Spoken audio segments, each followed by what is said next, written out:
Friends, आज हमारा unit number 5 जो है वो स्टार्ट होगा। देखते हैं उसको। केमिकल रिएक्शंस हमारे चैप्टर का नाम है। देखते हैं केमिकल रिएक्शंस क्या होते हैं, कैसे किए जाते हैं। केमिकल रिएक्शन जो चैप्टर का नाम है, सबसे पहले इसका इंट्रोडक्शन लेंगे। केमिकल यानी केमियाई, रिएक्शंस यानी अवामिल। केमियाई अवामिल जो हैं ये क्या होते हैं जी। केमिकल रिएक्शंस, अगर इसकी उर्दू सादा तरीन आप समझो कि केमिकल रिएक्शंस क्या होते हैं, तो ऐसा अमल जिसमें मादा जो है वो बिल्कुल नए मादे में तब्दील होता है और उसकी केमियाई खसूसियात और उसकी केमियाई तरतीब जो है वो बिल्कुल नहीं होती है। यहाँ से इसकी डेफिनेशन हमें मिल जाएगी। The process during which a substance changes into entirely यानी मुकम्मल, entirely new substance with different chemical composition and properties।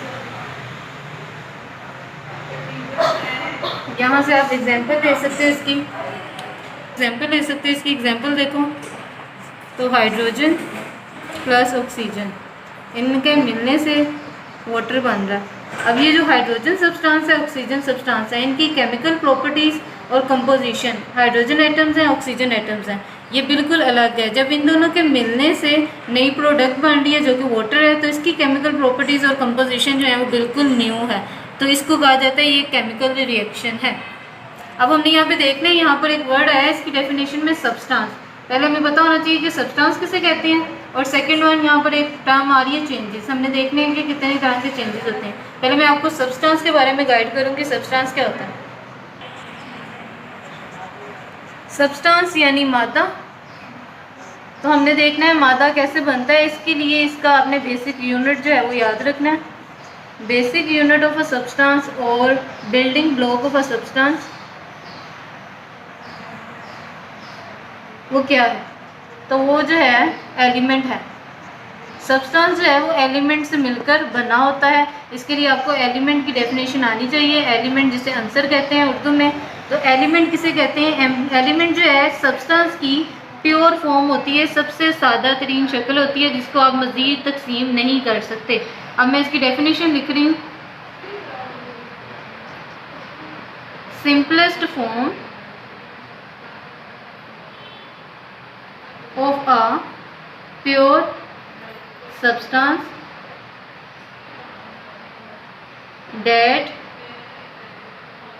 cannot be divided into another simple substance, जो आगे मज़ीद किसी सादा सब्सटेंस में तब्दील नहीं हो सकता। इसकी एग्जांपल देखो तो इसकी एग्जांपल में आपको गोल्ड मिल जाएगा, ये उसका सिंबॉलिक रिप्रेजेंटेशन है। एल्यूमिनियम है,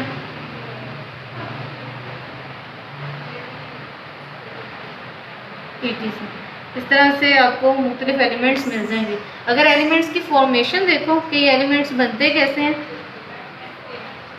तो एलिमेंट जो है बना होता है एटम से। It is made up of atoms.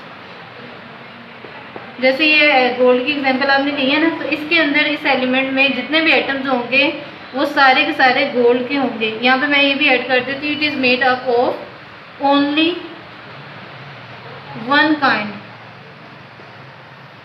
Of atoms. ठीक है, समझने के लिए, जैसे गोल्ड है तो गोल्ड में जितने भी एटम्स होंगे वो सिर्फ गोल्ड के ही होंगे। आपको एल्यूमिनियम के एटम्स जो हैं वो इसमें नज़र नहीं आएंगे। इसी तरह एल्यूमिनियम में सिर्फ गोल्ड के एटम आपको नहीं मिलेंगे, बल्कि आपको सारे के सारे एल्यूमिनियम के एटम्स ही मिलेंगे। यहाँ से हमारे पास टर्म आ गई एटम्स। पता ही चला कि एटम्स के मिलने से एलिमेंट बनता है। तो एटम्स खुद क्या होते हैं? एटम्स ग्रीक वर्ड जो है एटमॉस से निकला है और इसका मतलब होता है अनडिवाइजेबल, यानी जिसको आप तकसीम नहीं कर सकते। एटम्स की डेफिनेशन आप देखोगे यहाँ से आपको मिलेगी, the simplest particle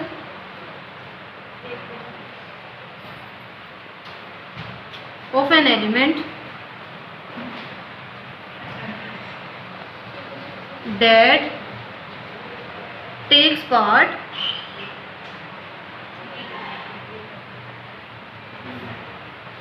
in a chemical reaction,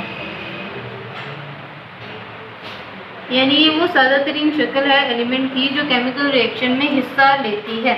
इसकी भी एग्जांपल आप देख लो, हाइड्रोजन, क्लोरीन, ऑक्सीजन, ईटीसी, ये सारे जो हैं आपको एटम्स की डेफिनेशन में मिलेंगे।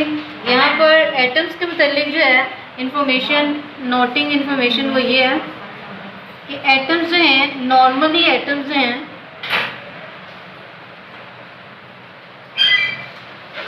कैन नॉट एग्जिस्ट इंडिपेंडेंटली, यानी एटम्स हैं वो आपको आज़ाद हालत में नहीं मिलेंगे, हमेशा कंबाइंड फॉर्म में मिलेंगे।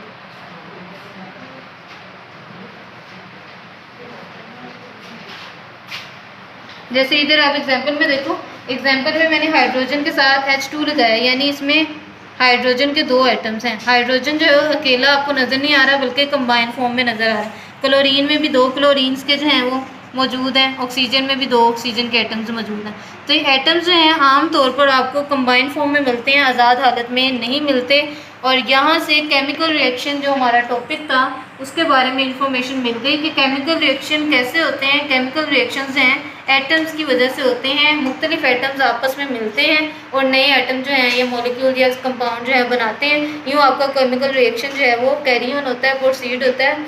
अब हम सेकेंड स्टेप देखेंगे जिसमें हमने जिसमें हमने जो है चेंजेस देखने हैं कि केमिकल रिएक्शन में जो चेंजेस हो रहे होते हैं वो किस तरह के चेंजेस होते हैं।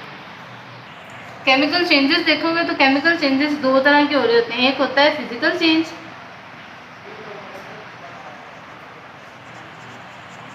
और दूसरा होता है केमिकल चेंज।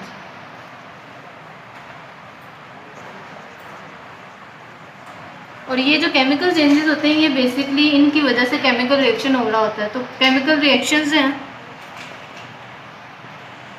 आर ब्रॉट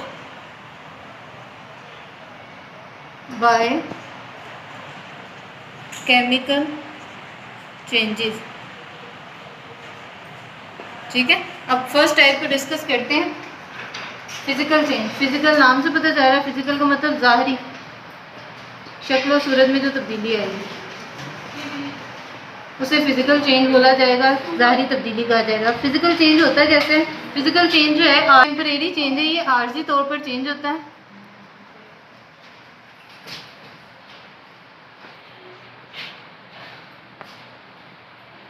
इसकी डेफिनेशन हम लिख रही हूँ,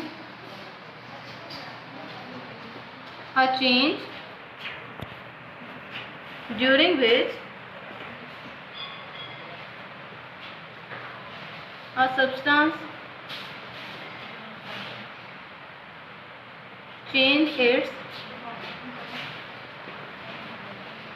shape only, but its composition and properties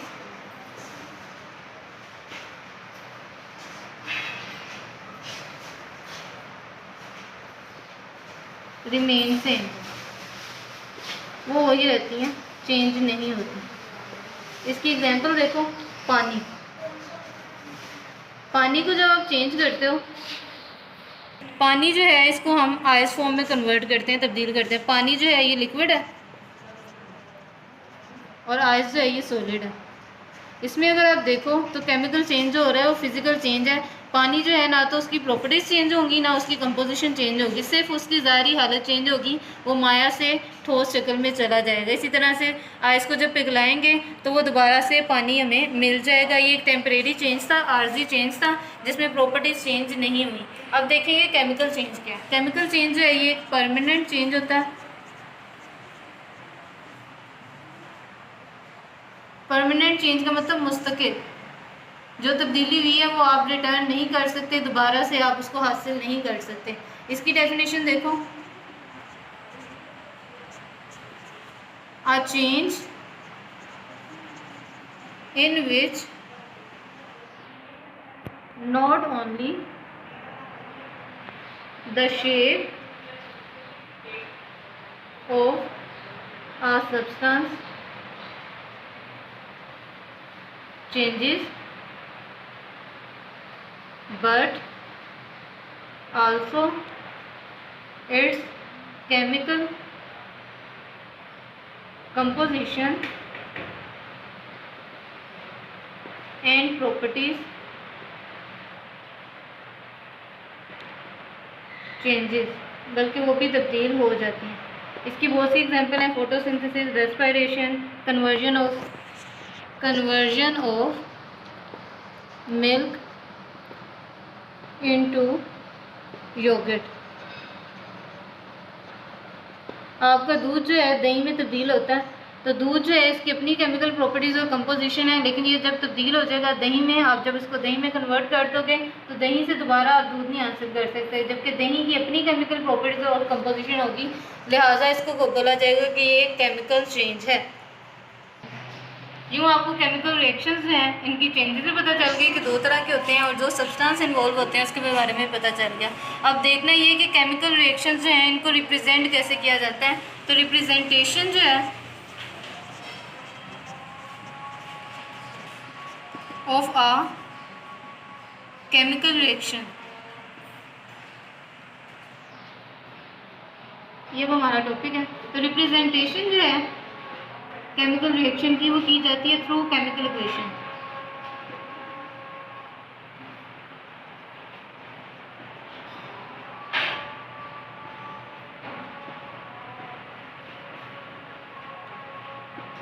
chemical equation के ज़रिए से आप जो है केमिकल रिएक्शन को शो कर देते हो। और केमिकल इक्वेशन क्या है? Method to write the symbols and formula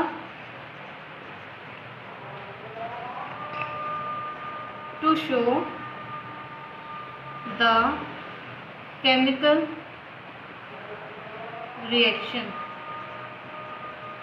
इसमें आप सिंबल्स के ज़रिए से और फार्मूला का इस्तेमाल करते हुए केमिकल रिएक्शन को लिखते हो। जैसे ये आपने प्रीवियस एग्जांपल अभी देखी थी वाटर की, H2 + O2 फॉर्म हो रहा है इसके नतीजे में H2O। तो ये बेसिकली सिंबल्स हैं, फार्मूले हैं, जिनके ज़रिए से आप केमिकल रिएक्शन को शो कर रहे हो। केमिकल इक्वेशन जो है इसकी लेफ़्ट साइड पर जो सब्सटेंस होते हैं उन्हें रिएक्टेंट बोला जाता है।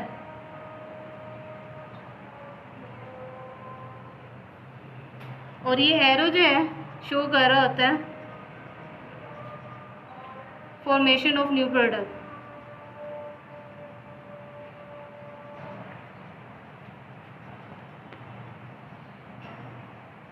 और आपकी जो राइट साइड पे लिखा जाता है सब्सटेंस, वो आपके प्रोडक्ट को शो कर रहा होता है। यूँ रीअरेंजमेंट होती है एटम्स की और इसके नतीजे में नया प्रोडक्ट जो है वो बन जाता है। कल हम एग्जांपल्स के साथ देखेंगे कि केमिकल रिएक्शंस में केमिकल इक्वेशंस किस तरह से लिखी जाती हैं। तब तक के लिए stay in touch, stay safe, अल्लाह हाफ़िज़।